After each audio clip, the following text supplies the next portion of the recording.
This HP Pavilion sat untouched for the last 10 years in a family member's basement, and they asked me if I wanted to take it along with an older Epson PC, and I decided to challenge myself and see if we could do any modern gaming on this thing after some upgrades. And I also go mentally insane later on trying to get everything to work. This freaking 2 gig stick just doesn't... So let's talk about the base system that we got here and what we have to work with for this awful challenge. For the CPU, we have this AMD Phenom 9150E quad-core CPU, which runs at an amazing 1.8 GHz. Now this CPU is better than the one that you can get in a $65 Chromebook from Walmart, so we may have a slight chance here to make some magic happen. We also have 5 gigs of RAM, which I don't know why, but I guess 5 gigs is better than 4 gigs, so that means this computer is automatically better than all the other ones. We also have a 640 gig hard drive, which is a pretty normal size back then, but nowadays it's kind of weird to see one.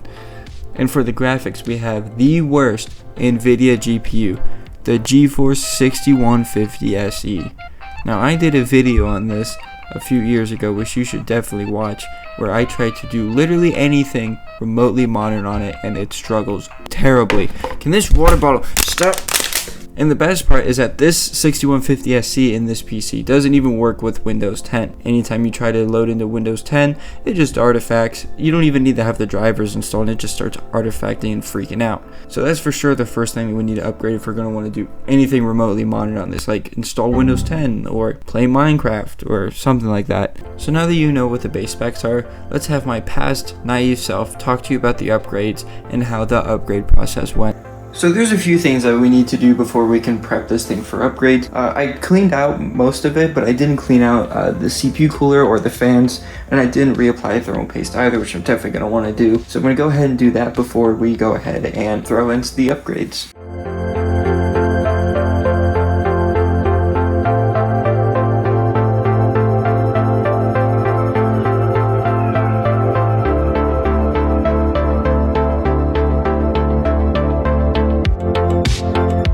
Got these cleaned up. I forgot to add back this retention arm for the CPU cooler. But anyways, I wanted to show you this. The thermal paste is basically non-existent, so we're definitely gonna have to change that out. I'm curious as to how this RAM is set up, so I'm gonna take out all of these sticks. So they got it set up as 3 1 gig Samsung sticks and then a single 2 gig SK Hynix stick. They are the same speeds. That's good at least. They're, I think, 666 megahertz, something like that. But we're going to be swapping this out anyways, so that's another reason why I took it out. Now for the upgrades I was going to try in this system, we have 12 gigs of DDR3 RAM. Now some of you may already know why this isn't going to work, and I'll show you why later on when I actually figure it out. We also have a 120 gig NeTAC SSD that I'm going to add alongside the 640 gig hard drive to help make this system feel faster. And for the GPU, we have this Gigabyte GTX 750 Ti, which is going to go with an RX 460 like this one you can get for sub $40 on eBay. Although I found this 750 Ti for cheaper and it's faster than an RX 460, so I decided to go with that. Since this 750 Ti has a 6-pin power connector, we will need to add a SATA to 6-pin PCIe adapter. This card is so low power though, I don't think we'll run into any issues with it, although I definitely wouldn't recommend these adapters for any higher end cards. So now that I've shown you all of the upgrades, let's try and install them into this PC. Alright, so I'm a slight idiot. Let me tell you why. You see this right here? This is the RAM stick that came out of this HP, right? PC2, you see it right there? Means it's DDR2. Now look at this. This is the RAM stick I tried to put in it. PC3. It's this is DDR3, and this computer only takes DDR2. Like, oh no, I thought this took DDR3. Oh, I don't even know if I have DDR2. This is my just depressing RAM drawer. Like, this is where all just the crap, old, ancient, garbage RAM goes to. Like, all the nice RAM, all the DDR4, DDR3, DDR5, all that stuff, I got a nice tray for it. But this is just the crap. I mean, that's DDR2, but that's 256 megs. Oh no. Oh, can I at least get 8 gigs out of this maybe? How about these HyperX sticks? Okay, this HyperX stick is a 2 gig stick. I have a second one that looks just like it down here. Is this another DDR2 2 gig stick? So these two HyperX sticks are 2 gig sticks. So I guess what I'm gonna do is I'm gonna stick these with the 2 gig sticks that are currently in the computer. Or wait, oh no, there's only one 2 gig stick. I need a third one. All right, I found another lonely 2 gig stick. This is a G-Skill stick, and I guess it kind of looks the same. But there's another problem. This might be a problem. These 3 sticks are 800 megahertz. The one that came in the HP, 666. And I don't have any more 2 gig sticks match the 800 megahertz for these other 3. So I'm gonna pray that these all work and that I guess they'll just have to be downclocked. Which honestly, for something this old, having RAM be 200 megahertz faster probably isn't gonna make that much of a difference. I'm just more worried about whether or not it'll work or even if these sticks work at all. So we're gonna roll with this and we're gonna see what happens. This is now just a mystery.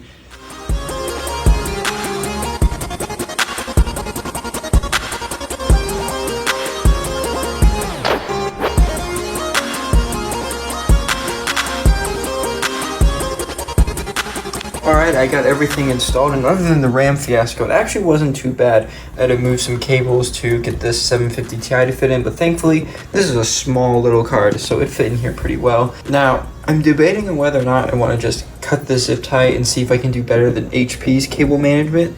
I am going to have to do something about these cables, because these are going to rub up against the fan, I'm sure. I'm debating on whether or not I want to actually go through that effort, but I think first, we're going to have to see if this thing even works, because I'm sure something's gonna be funky with this RAM. Alright, it's the moment of truth. It's time to see if this thing works. And if it does, whoo-wee, I'm gonna be excited. Let's plug her in. I don't remember if it turned on its own before, but I think the CMOS battery in it might be dead. But I got extra, so that's not a big deal. And we can actually use something other than VGA to power or to get a signal from the computer. What are the chances this is gonna work though? Yeah, I'm gonna go with a no on that one. Oh no. I'm gonna have to start troubleshooting, and then it's gonna be something with the RAM, and I'm not even gonna get 8 gigs of RAM, and then the game is gonna suck even more than it's already gonna suck. Alright, time to see if the video card is the problem. If it is, I'm gonna lose my mind, because then there goes this entire video idea. Hooked up with the arcade connector right there. Any chance of it working, please? Alright. The crisis has been averted for now. It works. It detects all 8 gigs of RAM, detects my silly little SSD with the hard drive. The battery's dead, of course, but it works. You wanna know what the issue is? This freaking 2 gig stick just doesn't work in here. I don't know. I don't know what's wrong with you? Why don't you work? What's wrong? Are you special? Nah, I don't even care. I'm gonna just shove this in here, and we're gonna see if it works with this. And I hope it does, because oh my god, I would just snap this in half right now if it doesn't work in here. See, this is just what happens when you work with cheap crap, and you're trying to make a video with cheap crap, and the crap just doesn't work. Please, God, please.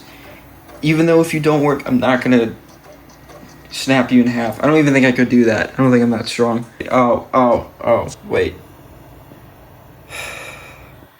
This is just not going well at all. Alright, round 4. Something like that. Let's see. Oh my god. This computer is just gonna make me lose my mind. Like, it's too late to be dealing with this. Get in there. Get in there. Is everything else connected? Great. All right. Get in there. All right. We have a better chance now. Better chance for this to work. This is huge. This is huge. Come on, let me in. Oh, this is huge. I'll fix the battery. Yes, it works with the video card in it. Oh my god. We have a video. We have a content idea. Oh gosh, this CPU sucks. 1.8 gigahertz. Okay, I'm gonna get my bearings together. I'm gonna find a CMOS battery to put in here. We're gonna run some games. We're gonna see how this crap CPU from like 2007 works with an entry-level GPU from like 2015. We're gonna see how it goes. Alright guys, I'm sure if you've made it this far, you want to see how this POS performs in modern games. So up first we have Minecraft 1.8.9, which a lot of people still play, and at 1080p with 6 chunk render distance we got an average of 77 FPS. Honestly not too bad at all, considering the fact that this CPU came out way before this version of Minecraft did, and it's still super playable. There were some stutters when loading in new areas of the world, but I would still consider this playable. Next is CSGO, and at 1080p low settings we got an average of 30 to 50 FPS. However, whenever there is other players on the screen, the frame rate drops down to almost single digits. I'm not sure what causes this issue, as I had another older PC in one of my previous videos do this, but it was an i7 3770 and a GTX 660, so I'm not entirely sure what the issue is. Maybe it's just because of the older graphics card, not entirely sure. For casual players, this might be playable for some, but I honestly think that most of you would consider this unplayable, and I do too.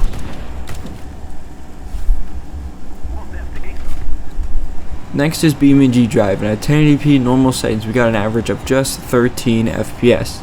Turning down the settings or resolution made no difference on the performance of the game, meaning that we definitely have a severe CPU bottleneck in this game. Definitely not playable. Next up is Terraria, which is a more simple 2D game. At 1080p with auto settings we got an average of 47 FPS. This is perfectly playable on a system like this, but I honestly expected it to get closer to the 60 FPS mark, as this is a fairly simple 2D game, but maybe my expectations were too high for this little phenom CPU. Finally, we have 3D Mark Firestrike, and we got a score of 3150, which is pretty bad. And if you compare the two scores of the CPU and GPU, you can clearly see which one is way stronger.